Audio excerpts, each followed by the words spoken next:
ശ്രീ സീതാ രാമചന്ദ്രാഭ്യാം നമഃ.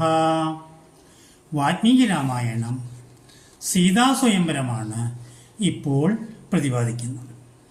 വിശ്വാമിത്ര മഹർഷി ജനകൻ പൂജിച്ചു വരുന്നതായ ശൈവജാപം രാമനെ പരിചയപ്പെടുത്തി കൊടുത്തു.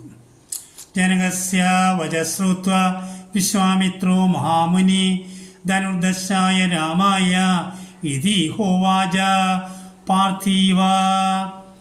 തഥാ സ രാജാ ജനക സജീവാൻ വ്യാധിദേശഃ ധനുരാനിയതാം ദിവ്യം ഗന്ധമാല്യ വിഭൂഷിതം. ഇതം ധനുവരം ബ്രഹ്മൻ ജനകൈ അഭിപൂജിതം. ജനക മഹാരാജാവ് ഇങ്ങനെ പറഞ്ഞു, ഈ ശൈവജാപം എടുത്തുയർത്തി ഞാൻ കെട്ടുന്ന പുരുഷന് ഞാൻ എൻ്റെ മകൾ സീതയെ വിവാഹം കഴിച്ചു കൊടുക്കും.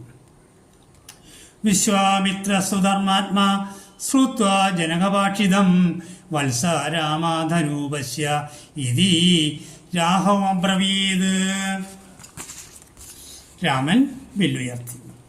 ഞാൻ കണ്ടാൽ ശ്രമിക്കവേ വില്ല് രണ്ടായി മുറിഞ്ഞു വീണു. ലീലയാ സാ ധനുർമധ്യേ ജഗ്രാഹ വചനം മുനേ തബ്ധമഞ്ഞ ധനുർമധ്യേ നരശ്രേഷ്ഠോ മഹായശ. സീത ഭർത്താരമാസാദ്യ രാമം ദശരഥാത്മജം. സ്വയംവര പ്രതിജ്ഞ അനുസരിച്ച് സീത രാമനെ മാലയിട്ട് ഭർത്താവായി വരിക്കുകയും ചെയ്തു.